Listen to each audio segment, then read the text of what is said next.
I lay tired and broken on a secluded shore, slowly eroding away.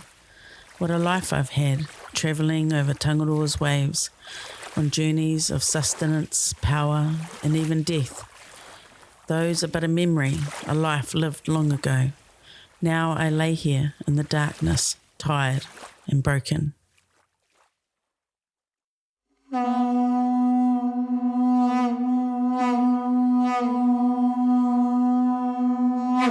Welcome to the Taonga Files, the podcast that reconnects whakapapa, mātauranga, and the journeys of Taonga Māori.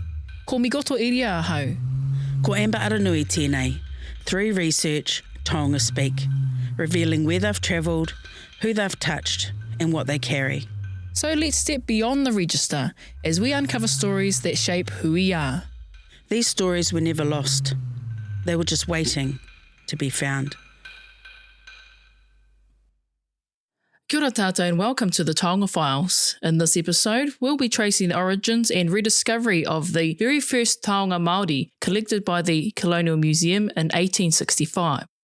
This is a continuation of our previous episode and the need to reconcile our colonial past, but this is more of a focus on a specific taonga, a Tauihu, whose story spans 160 years of movement, misplacement, and colonial entanglement.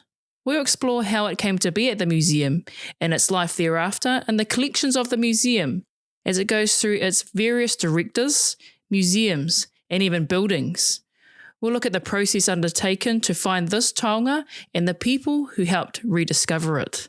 One of those important people is Amber, who will be sharing this kōrero with us. Kia ora e hoa. Tēnā koe. Firstly, for those who may not know, tell us what a Tauihu is and perhaps the first entry for this specific taonga. So this was the very first Taonga Māori to come into the Colonial Museum. The first time it appears in the acquisition register is 1865. And the entry reads, Presentations number 4, date 29th of September 1865. The articles that were received, the prow of a Māori canoe. The locality is left blank. The name of the sender, Mr. George H. Wilson. So the official annual report for the museum also reiterates what is written in the register. And then there's no further mention of this prow of a Māori canoe or Tauihu, nothing else. So a Tauihu, for those who are not aware, is the prow or figurehead of a wakataua or war canoe. Prows of this type are commonly highly decorated, perforated carving. They typically consist of a front figure with their arms stretched back behind them, connected to a carved section containing takarangi or large sort of perforated spirals that are said to represent the winds of Tāwhiri Mātia. And these are placed either side of some type of Manaia figure or human-like figure. At the back of the Tauihu sits what is called a Huaki, and that is a carved figure which looks towards the paddlers on the inside of the waka. Now, each part of the Tauihu has a meaning, a story connected to it. They may relate to ancestors or even Atua or gods, therefore giving them a protective, functional and spiritual purpose as it guides the waka and the people through the water. So from a te ao Māori perspective, I suppose the Tauihu being the first taonga Māori to come into the museum is quite poignant and I think very, very important. So, e hoa, you worked alongside Una Dubelt-Leach for 4 months as part of her Masters of Museum Practice placement on a project called Acknowledging Our Colonial Past. Tell us more about Una's mahi that led you to tracing the Tauihu in the museum's collection. I think in developing this project, I was lucky to have the assistance of a number of postgrad students from Victoria University's Museum and Heritage Studies, because this wasn't a job that I could do by myself. I guess the whole reason for doing this project in the first place is to begin some kind of systematic provenancing of our collection. And so I decided that it was important to start at the beginning. And this created a great opportunity for our future museum leaders to get some first-hand experience into what it's like to research taonga within museum collections. And so, like I said, it wasn't something I could do by myself. In a perfect world, this would be the only job or task that I had to do. But unfortunately, we all juggle multiple tasks in this mahi. Una was one of the first students that came on board for this project, and she did a lot of the transcribing of the Colonial Museum register, just pulling out specifically Taonga Māori. And from there, I sort of had a conversation with her about what she would like to research. And I said to her, well, why don't you start at the beginning with the very first taonga? And that's what she did. I feel really honoured to have looked so closely at this project. I remember being slightly worried in the first couple of days because I couldn't read any of the handwriting. Also, more than anything, just being astounded at how little information there was. Often an object would be described purely by how it looks and maybe also what it was assumed to be used for, but that wasn't always correct. The name of the maker was hardly ever written down. The name of the donor was almost always written down, and it felt like that was kind of where the emphasis was in recording the accession rather than the kōrero of the taonga, the place that it had been created, the people who'd created it. The book itself had printed in it 3 or 4 different categories, which was date, object, maker, and then some notes. And in the notes would have information about how it had come into the museum, if it had been gifted, loaned, or deposited, but also nothing about how it had come into the hands of the person taking it to the museum, how it was exchanged, whether it was traded, whether it was gifted, whether it was stolen. Another really interesting thing I noticed was, so the very first object in this book, supposedly the first deposit to ever come into the Colonial Museum was some coal. And in that entry, there's an acknowledgement. I'm assuming it would have been Hector who was writing these in, but I guess we don't know that. There's a note to say that the exact provenance isn't known. That was sort of the only time that you see that in the book, where there's a acknowledgement that they don't have all of the information about it, but that dropped off after the first entry. I remember just thinking, a lot of the time these people would have known a lot about these taonga. They would have had a conversation with someone, and it was an active choice to not include that because they felt it was irrelevant. You can feel and see really clearly and evidently what the purpose of the museum was at the time and what the purpose of collecting was at the time. I think another interesting thing was the main material that I was using to help me reconcile the entries from the Colonial Museum accession record to the current ME numbers and the Taonga Māori collection was the old annual reports. And they would have a really comprehensive overview of their collection of from that year. But sometimes, strangely, there'd be information in the annual report that wasn't in the original record, and vice versa. Sometimes there'd be information that's in the original record but had been left out in the annual report. What conversations happened there? Why were certain things left out? Was there some more information that came in passing that they decided was relevant to keep in there, or did they realize that they'd got something wrong and that's why they left it out? So you just have to sort of know and assume that information was deliberately left out. Una was able to identify that George H. Wilson was actually George Henry Wilson, who would come to present taonga and natural history specimens to the museum in coming years. He arrived in Aotearoa from Ireland in 1857.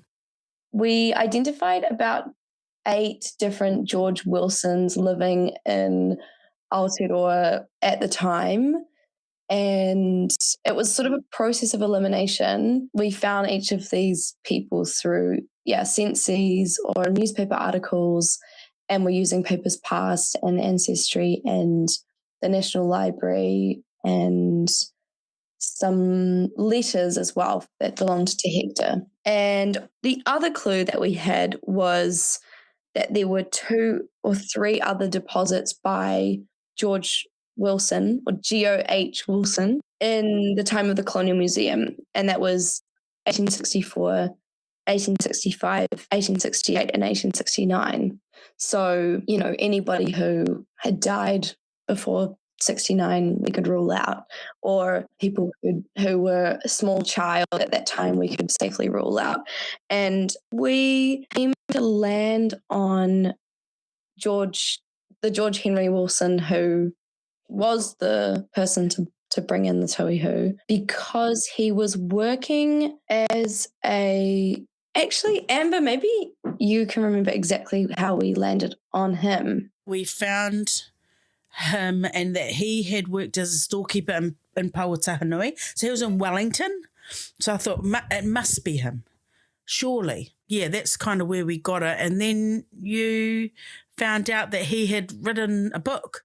Yeah, that's right. Yeah, there was this remarkable discovery that he wrote this very strange fictional tale, and it's called Ina or the Ancient Māori.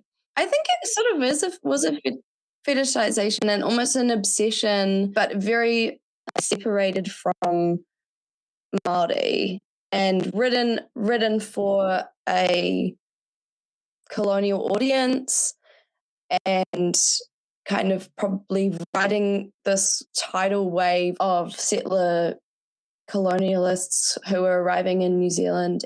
I think that also made this Tauihu, this taonga, much more significant, because it was taken and donated.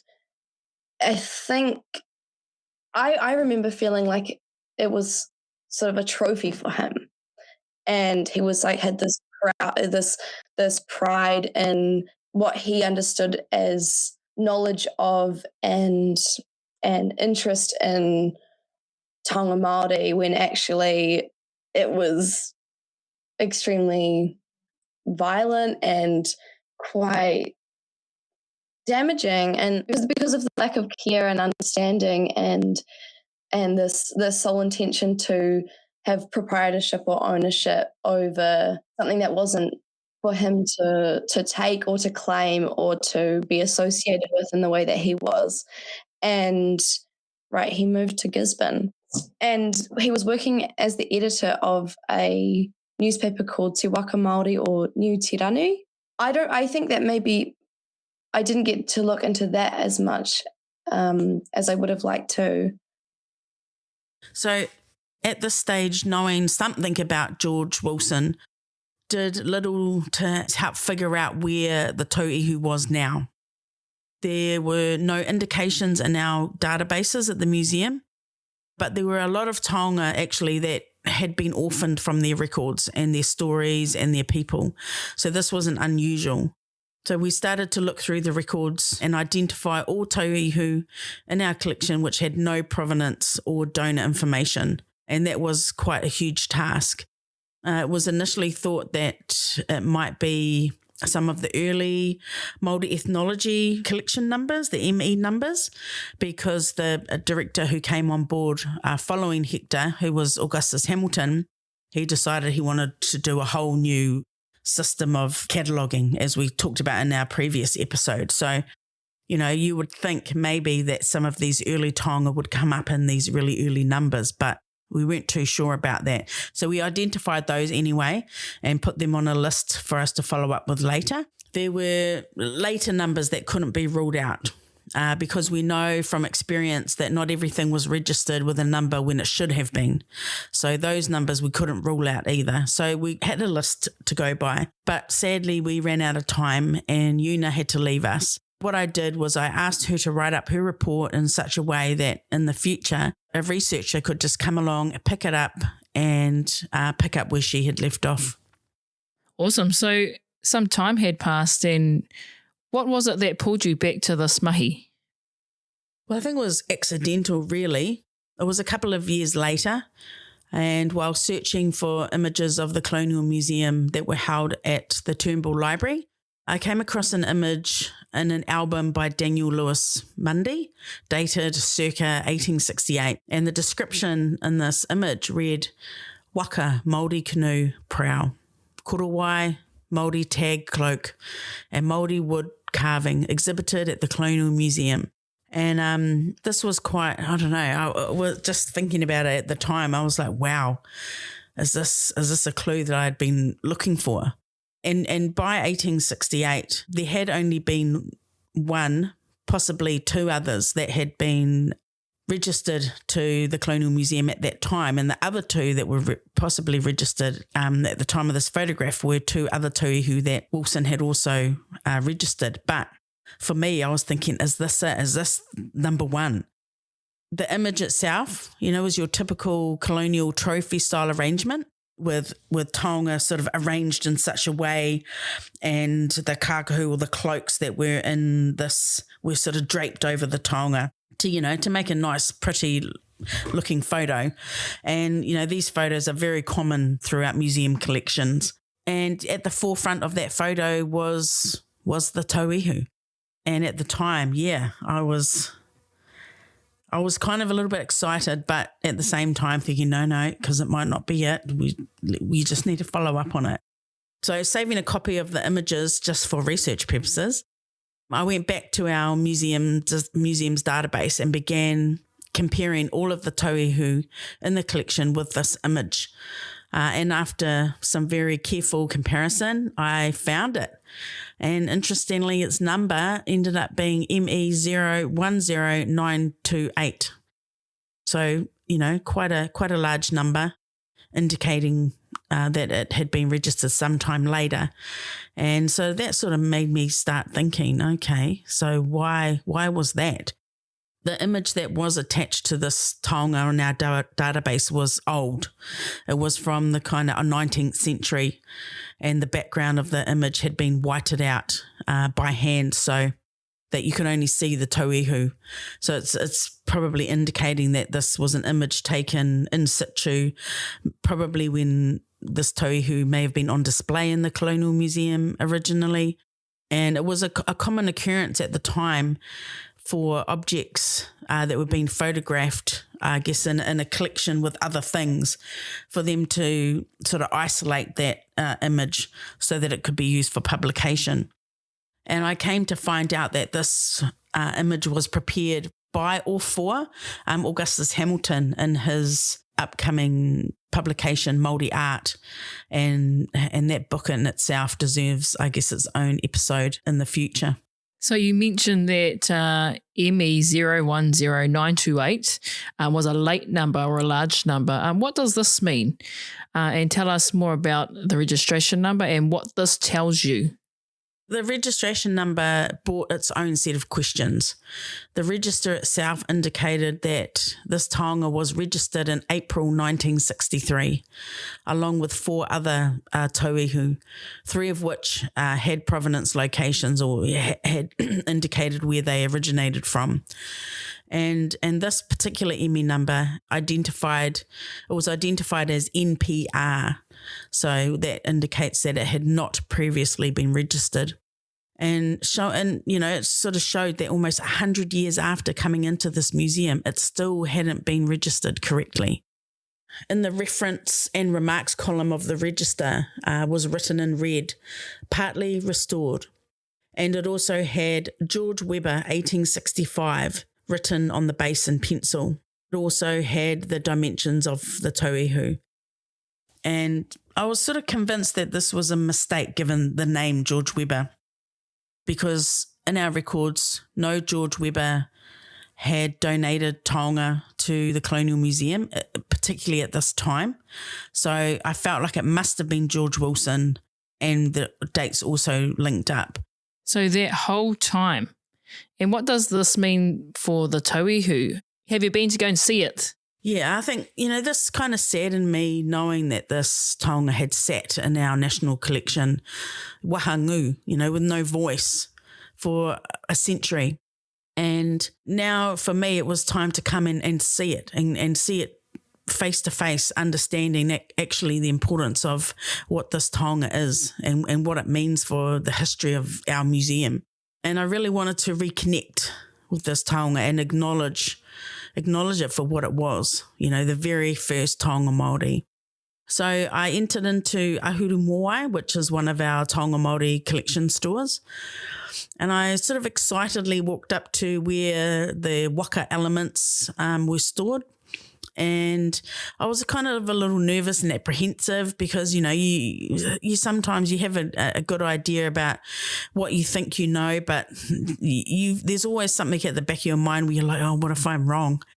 But, I went to where it was and I had so many questions about why it had taken so long for us to identify this taonga.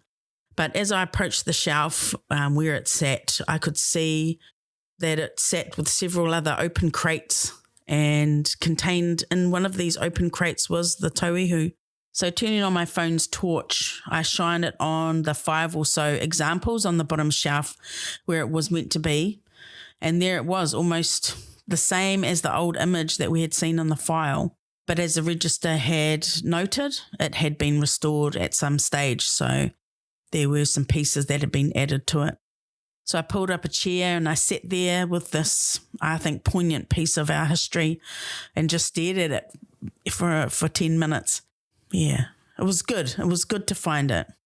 So earlier this year, we finally removed the Tauihu from its crate and inspected the underside. It did read George H. Wilson, or GEO H. Wilson, 1865.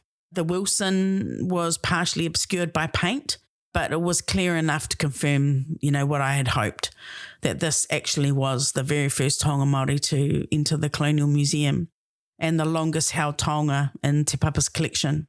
And after 160 years, it was no longer forgotten. So the very first and longest held taonga in the museum's collection. And in thinking about over the years, a lot of mahi has gone into addressing the role of taonga that reside in museums, including the relationships with iwi Māori. For you, what has this process brought to the surface and what happens next? I think upon reflection, this process took place over a 2-year period around other work that I was tasked to do. And I think this is the nature of provenance research. Sometimes you need to or have to leave a project for a period of time and then come back with it with fresh eyes and a fresh mind. I think the frustration of museum records with its lack of care in ensuring information remains with taonga is something I deal with every day. And I think if I didn't have a passion for this work and a stubbornness for not giving up, I fear that it might have been a lost cause. But in this case, I feel like it was a win. Remembering and acknowledging that this Tauihu is just part of the story. Now the hard part begins for me, I think, in finding out who it belongs to. So we've identified now that it is the first taonga within the Colonial Museum collection. We know exactly which one it is. Now we have to find out more about it specifically, like who it belongs to, where did it come from. And so future work will involve having updated photographs taken of this taonga, making sure that we do detailed observations of its style and its condition so that we can see what clues this taonga has to share with us. And there's still so much more research to be done into George Henry Wilson and how he came to be in the position of this taonga in the first place, as well as those others that he presented a few years later.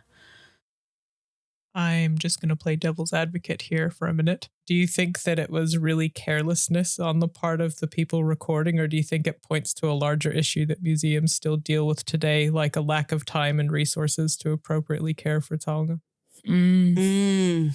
Yeah, that's true. I wonder if it's a bit of both. Over the last few years, understanding the Colonial Museum and the people who worked in it and the priorities, I think, of those men who worked in that space, maybe I guess they registered it and did what they needed to do. And then I think when Augustus Hamilton came on board and decided he wanted to change everything, it doesn't appear that he really looked at the register when he was registering some of these taonga. But also I think, yeah, I mean, you can register taonga, but how do you connect that line in the register to the physical thing, to that physical object? And some taonga have those old numbers written on them, or they'll have labels attached or stuck to them, but others have nothing. So, yeah, I think it's a bit of both in terms of, you know, the lack of time and energy to do that, but also a lack of care in making sure that you know where everything is and how everything connects, and making sure that that you sort of future-proof your registration system so that, you know, in 100 years, people can pick up that register and reconnect it back to the taonga. So, yeah, and I don't know, maybe it wasn't a thought in that day, and maybe it's just because of the research that I do that I think about things like that. Well, I think Monica, you've touched on something in terms of addressing the issue, and I think this podcast and this episode is doing that job.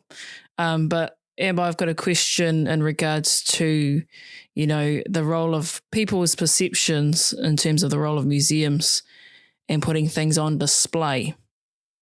Do you think there's a role for this Tauihu to play in terms of being a little bit more seen, you know, seen by iwi Māori, someone who might recognise it and so forth? Absolutely. I think now that it's been identified, we need to celebrate that in one way or another. And I think being able to put it on display for our visitors to see and to understand the significance of this taonga is one thing, but also being able to ensure that this taonga is seen. You know, maybe there are people out there with, you know, the mātauranga that can help connect to who it belongs to. So I think there are benefits definitely for this taonga to be put on display. Yeah, definitely. I would love for that to happen, for us to be able to tell its story and then to be able to reconnect it with its, you know, with its community. So if you'd like to read a little bit more about this story, there is a blog on Te Papa's website that Una and I have written, and we'll leave a link for that in the show notes. So I hope that in future episodes of this podcast that we can also finally share the story of this Tauihu and its reconnection back to its people. And no doubt we'll also write a blog about that. So keep an eye out for that in the Te Papa website. I want to acknowledge Una for her contribution to this episode and the research that she undertook in helping to rediscover this taonga and its history. The work is not over, and maybe Una will get pulled back into it at some stage, but it's definitely something not to be done alone. So kia ora, Una, thank you very much for your hard work and effort. Amber, tēnā rau atu koe hoa o tira tēnā koutou. The Tauihu indeed has been guiding in front this whole time and continues to do so for generations to come. Ki te hoi tātou mā. In our next episode, we investigate the Colonial Museum's very own heist and talk to the people involved in uncovering its story. You've been listening to the Taonga Files. Don't forget to follow and like and subscribe to the pod wherever you get your podcast fix. And head to our socials and send us your comments. And we'll see you next time. Ka kite anō.